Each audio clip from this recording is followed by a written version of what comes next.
Hey. What's up, fam? What's up, Sekou Rights? What's up, B King? What's up, B King? Do you like my new earrings? I love your new earrings. You do? Yeah. Tell me why. Tell me why. Because your new, what's her name? Like, like what's her thing? Like her name is call it like a. Her name. Yeah, I don't remember. The name of her company? Yeah, but what do you do for her? You do the thing for her. Do it again. Do the thing for her. You know what I'm saying? I'm a brand ambassador. Brand ambassador. Yes, brand ambassador. Yeah. Yeah, brand ambassador. Thank you. Shout out to Her Glow Candy Shop. Girl. I told her, I said, I'm going to be extra, and I'm glad you like them. Yeah. Thank you. Thank you. So, hey, folks, this is Fiance Files, where we talk about whatever we talk about.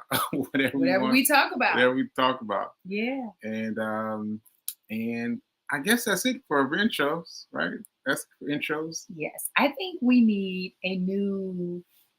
our own intro song. Yeah. You know what? I need a new intro song for Get Rich 101 to begin with, right? Ooh. And I need one for Fiance Files and like all kinds of things. Yes. Like, see, the thing is, I don't know if I can still make them the way I used to. I don't know, but I have to try.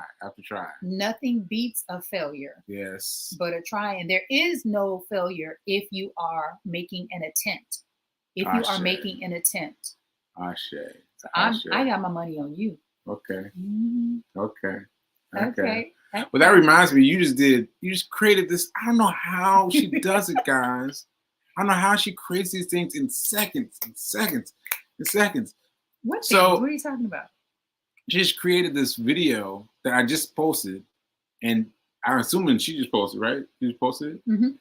Yes. And so I heard her in the bathroom talking, and I was like, who are you talking to herself? What's she talking to herself about, right? And then found out that she created this whole thing in seconds. Like, I'm telling you, right up until I pressed go for record, like she was working, and she put up the video, and I just posted it. You find it very interesting. With that being said, the other day, I said to you, thank you for that, by the way. The other day I said to you, I feel like I've gotten really, really good with video editing. And you paused and you were like, well, Fee. And I thought, what? Like, no matter what you say, I know that I've gotten better. He's like, yeah, but you kind of put too much. And now you're giving me my flowers. Yeah. So which is it? Yeah. So it's both. It's both. Because what happens is I still harken back to days of old. My days of old, my pre-stroke days. Where I'm like, this needs to be this needs to be this needs to be that. Oh. And then I remember all the things that you have created, all the things that you have done regarding me. If I can be honest, like all the things you've done around me, like you've created worlds around me, and you've created things that have gone on to do. I don't really follow it. Like I don't know how you do them so fast and how you make them so relevant. And beforehand, I'd be like, you listening. So that was just a harken back to the days of old, because sometimes the days of old kind of slip in. I was like, no, that's not relevant anymore. I like the word harken, and I think it's out of necessity. And so when life throws you a curveball, your stroke threw me and a lot of people a curveball, I got to pivot quickly. There was no time to spend weeks, months learning. I had been doing it prior to his stroke, but mainly for myself. However, it's like a light switch, a whole new room opened up, a whole new room of possibilities opened up. And I said, I've got to figure this out fast and not focus on, okay, is it perfect? No. Yeah, that's it. What is it, my thing? Now is better than perfect. Now, see, that was That was specifically for me. That was specifically for me. Because if it ain't now, wait a minute. What did you say? Now is better than perfect. Now is better than perfect. Because me, I would always be on some perfection stuff. On some perfection, some perfectionist stuff. There you go. There you go. Right. Right. Yes. And so all the time I'll be on some perfection stuff. I'll be like, oh God, this can't go. This can't go. And thus far, since the stroke, I've completely come at it in a different way. Like my book, Hack Your Pain Daily. No, Hack Your Pain Now. No, you just created a whole new book. Maybe that's a whole new book. Maybe. Maybe that's a pamphlet. Maybe that's like what do you call that when people have the daily word? Hack Your Pain Daily. Oh my gosh. Maybe. No. Maybe. What? Yes. Yeah. I'm saying not maybe, but I'm saying go ahead. So you were saying your book. Well, now you got me thinking about that. I know, but that's good because that could be literally. He has a book. Yeah. He has a book that he wrote pre-stroke for post-stroke. Like he wrote a book before he had a stroke to help him navigate post-stroke life. Right. And I was just going to say, to finish my point, I was just going to say that book I never, ever, ever would have published. Never, ever. Not in a million years, because there are so many typos.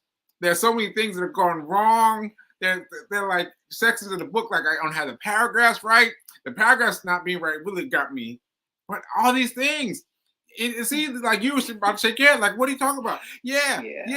Because I had the perfectionism thing was deep within me. I didn't know that about you. And yeah. And so now is better than perfect was really me speaking to me. I mean, that's really speaking to me and getting past those things. So with you and your videos, extraordinary editing skills. Extraordinary editing skills. Yes. Yeah, because I was doing the same thing. I was like, finding things that I would previously had not let go of. Previously, I would have held on to it. And so now that I know, I keep reminding myself, now is better than perfect. Now is better than perfect, and I just got to keep living it. And Linda Plaster says, we define our perfection. We don't let society define it. Thus, our perfection blossoms beautifully. Well said, Linda. Is that Linda in the Colorado mountains? Yes, Colorado mountains. Yeah. Thank you, Linda. Yeah. I love the Colorado mountains. I used to live in Colorado, and I used to hang out in those mountains. Oh yeah. I used to go skiing, but not to ski, to just ride the ski lift up and watch the people skiing, because I was like, I'm not about to get on those skis. Now today I would, but I'm all about Colorado is stunning. So you didn't know I lived in Colorado? Wait. I think I'm remembering now that I had a ski accident, and I broke my knee. I'm not supposed to be running at all. Say correct. I'm not supposed to be running at all. You broke your knee? Yeah. Ski. Yeah. Oh my God. Okay, so you have to tell the people how you just remember that and why it's a big deal. Because you were just talking to Linda about how you used to ski. No, how I used to go to the Colorado mountains and kick it. Right. Yeah. Yeah, that reminded me of skiing, and I was skiing and I broke my knee, and I remember this now because I remember seeing her recently, because I saw her can't remember her name now, but I saw this woman as I was walking to my one of these doctors that had been set up for me, right? Okay. And so I passed her. She said, "Hey, how you doing? How you been?" I was like, "Oh, I'm fine, I'm fine." And then I was trying to remember where I knew her from, and I remember her from her doctor that she worked for was was impressed by me. She was like, "You've been walking around with a broken knee," and she was like, "Yeah, you shouldn't be running." And now I'm just remembering this after 477 44 474 days, after another 409 days, after all that, I'm remembering that. Okay. You broke your knee. Yeah. He's so for those of you who are maybe new to Sekou Wright's page, Get Rich 101, Fiance Files. Sekou had a stroke and he still suffers from aphasia and short and sometimes long-term memory. Yeah. So the fact that he remembers this is huge. Yeah. But now, I'm assuming you got the knee fixed.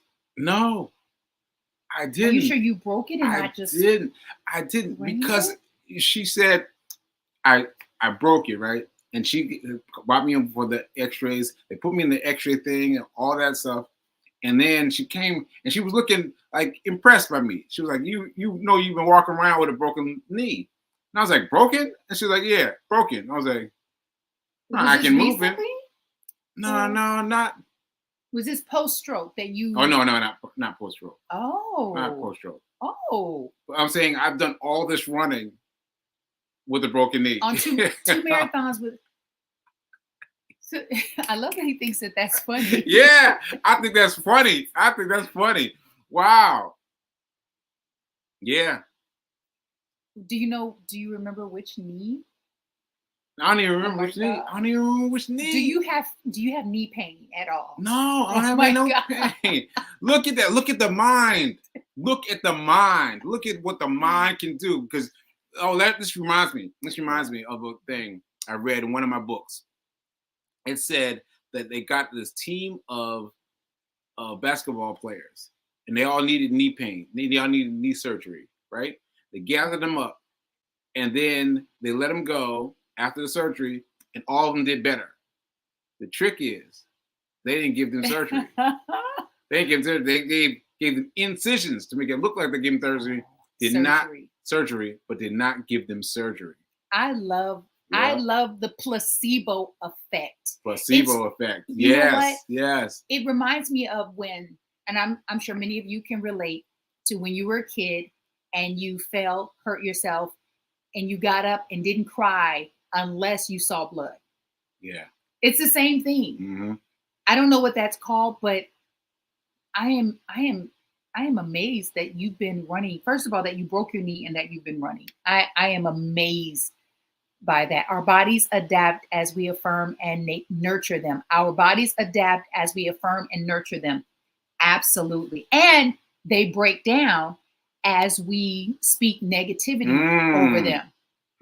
That part. Yeah, that's real. I have a client. We were having a conversation yesterday, and she said, I can't get this weight off. And I said, can I pause you real quick? I said, I just want to pause you because I hear you. And I said, I want you to be mindful of the words that you speak over yourself. I said, and when you say can't, what you're saying to your body, and specifically to the body part you're speaking of, which is her belly, I said, you're saying that it's not possible. I said, and it is possible.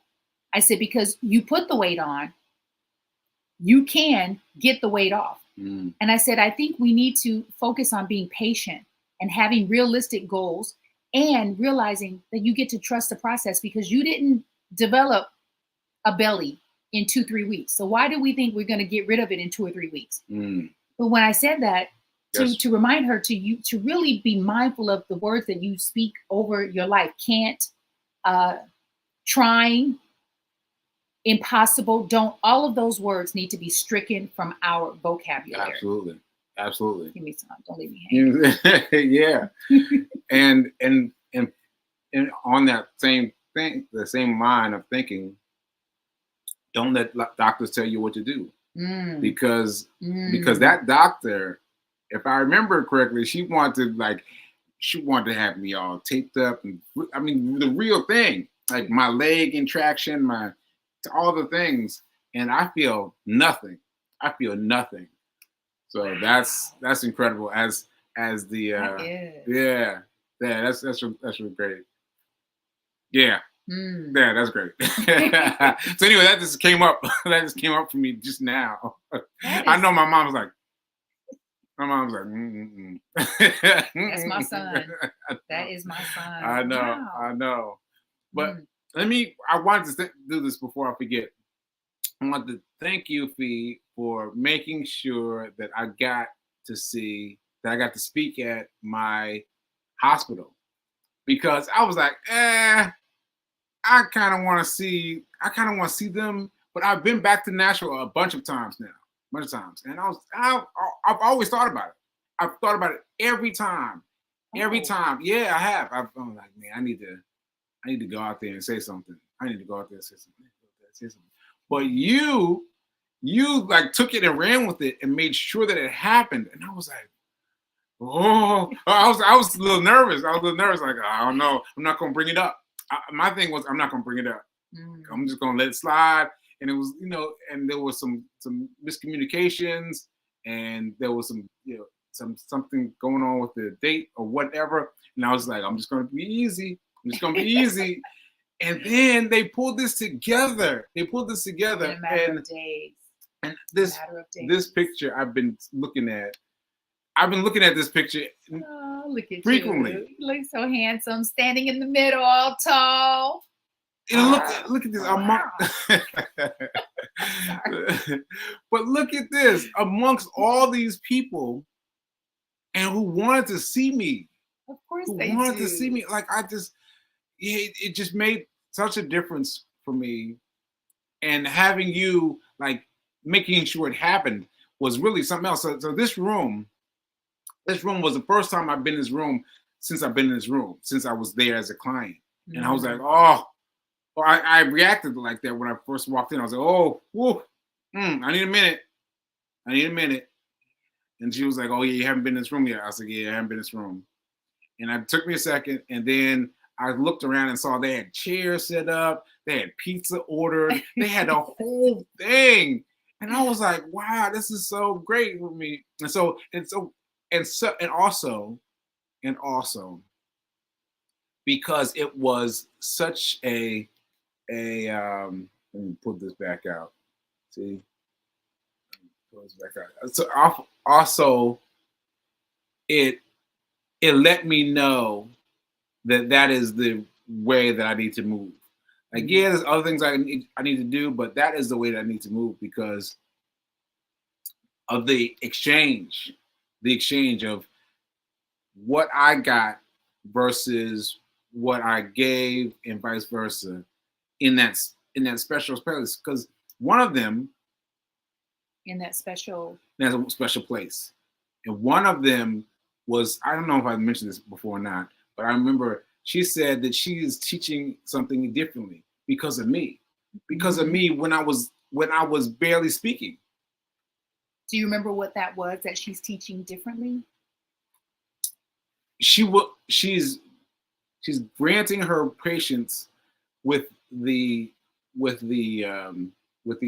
ability to be I don't know how to say it. So she has granted her patients with the ability to speak is not the right word, but in other words, I could not speak. Mm-hmm. She assumed that I did not understand her, and I made such a funky faces, like she was like, oh, wait a minute now, maybe he does understand me. And now she is treating her other customers, her other clients, or other patients by asking them, and and trying to find out from them, as opposed to making assumptions. Yes, as opposed to making assumptions. That's beautiful. Ashe. Yeah, and Sekou, since you came home from the stroke, we had been. Don't be pushing me. Don't be pushing me. He's been sassy. He's been sassy all morning. Got the whole sofa. Don't know why. Look at you, Mom. We all like this. Like that. That's because the light is better for me over here, and you have a little booty, so you don't need that much room. ever since you came home from the stroke. We have been talking about that because prior to the stroke, Sekou was a speaker, author, journalist, speaker. Except I think sometimes if you don't hone in on it and put the majority of your focus on that thing that you've been called to do, then you'll allow yourself to become distracted by doing other things, making bracelets, and which is fine. However, I think the stroke, and I've said this before, has been such a blessing in disguise. It's not even in disguise because it is allowing you to mainstream your focus on what you've been called to do. Yeah. Which is use your story to inspire. Yeah. To empower. And just to know that every time I've been to Nashville, I've been thinking about them. Every time I've been going to Nashville, I'm thinking about them. Thinking about them. And to have the difference be so stark between what I thought I was going to get from them and what I actually got. I mean, it floored me how much I got from them. He called me and he said, my life has changed. I did. I was like, I hope for the better. He said, my life has changed. And I was like, I tell you, if you got that feeling, imagine what they received. Especially tell them about the man that you met. Oh, yeah. The patient. Yeah, the patient they only brought one patient. And I don't think, is he shown here? No, they don't have him shown. You have a picture of him though. Do I? You do. I've got it, but do I have it? Phone, on your computer. Oh yeah, here he is. All right, so okay. Share this tab instead, and here we go. This man was the one patient they brought, and I honestly, I couldn't speak to him at first. I mean, I said hi, but honestly, I couldn't speak to him at first because it was a psychological and physical reaction I had to him, because I could see him in the same place that I had been. The same place that I had been, right? And I just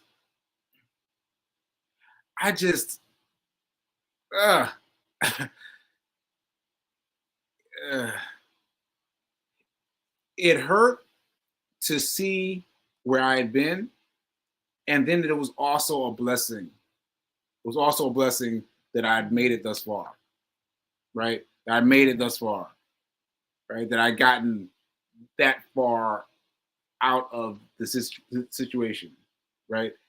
And so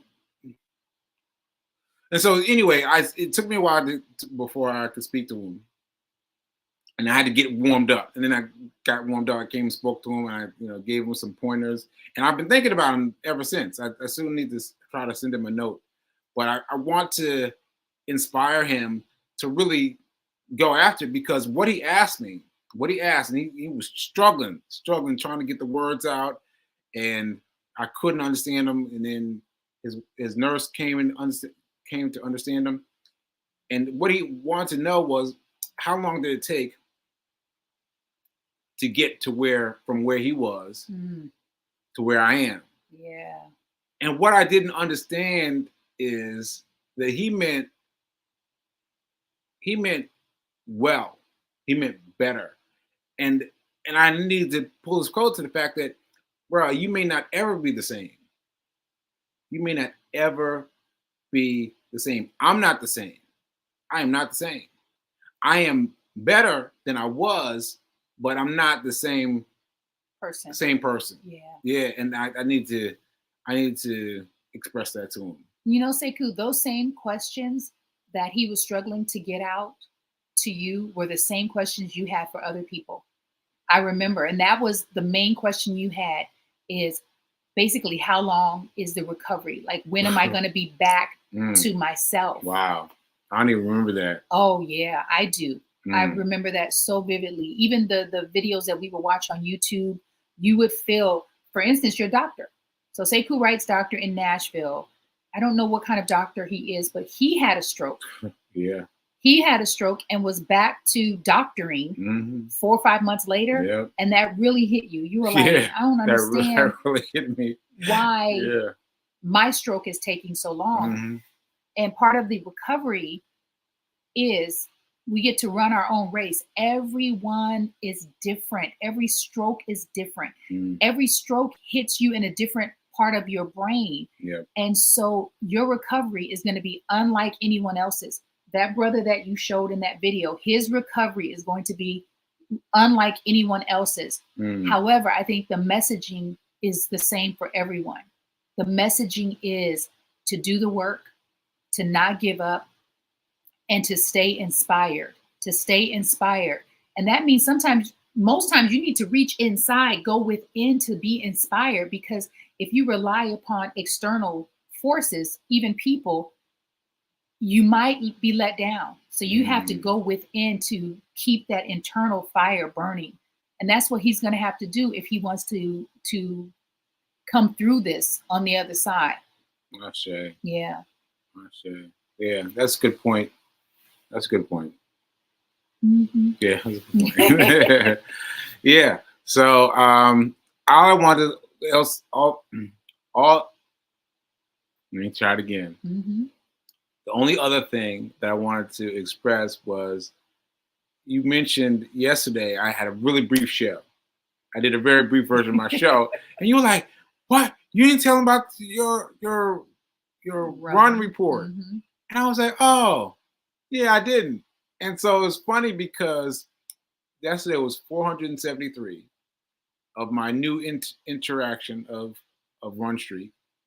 473. Right? And then it was so funny because I set my alarm and I got up and I fell asleep right here on the sofa. Like oh no, go through the steps. Thank you, Rev Melissa. Within is where the treasure house is. Yes, and yes. Tell them the steps, because you missed a really important step about so that. I did the transcendental meditation, right? You did what? Transcendental meditation. Right? Is that what you mean? Well, you left because yes. Yes, I left. That's so important. I left it go. Like, she was like, "All right, you go ahead. I'm gonna take a nap. You go ahead." And I went down there all fired up, right? Barely fired up. Let's be real. Barely fired up. I didn't want to correct you. I was like, yeah. Okay. And I got down there and I forgot my watch. And my watch is how I keep track of my days, my hours, my time, and everything. So I came back up to get my watch, and I sat on the sofa, and I was like, maybe I'm just gonna y'all, he will fall asleep so fast, almost mid-sentence. It's like that condition that people have. Oh, narcolepsy? Narcolepsy, yeah. Because we were talking, he said to me, I said, "Why are you back?" He said, "I left my watch." He got his watch, put it on, and sat down. And I thought, wait a minute. I said, and then I said, "Oh, are you waiting for me?" He's like, no, I'm gonna go. And then I went back to sleep. And I look up and he was asleep. And I just said, let it be. Yeah. Because your discipline muscle is so strong. Let me say that to you publicly. Your discipline muscle is so strong that I know, unless it's an act of God, he is going to get out there and run. Ashe. And you did. And he did. I did too. Yeah, she did too. Yeah. So yeah. All right. So that's a great point to end on. And yeah, I got up and did it. I got up and did the thing. And so thanks for watching. Thanks for being with us. Thanks for coming and joining our Fiance Files. Hey. And soon we're going to have a new video intro and all the things. Yes. All the things. Also, don't forget, Sekou Writes is going to be with Rev Melissa today at 10:30 a.m. on SIP. Right. Just go to I Am Rev Melissa. Can you pull that up? I Am Rev Melissa. That's going down in 15 minutes. 15 minutes. Yeah, there we go. There we go. Yes. All right. So I'll see you guys later. Remember that now is better than perfect. All right. Later.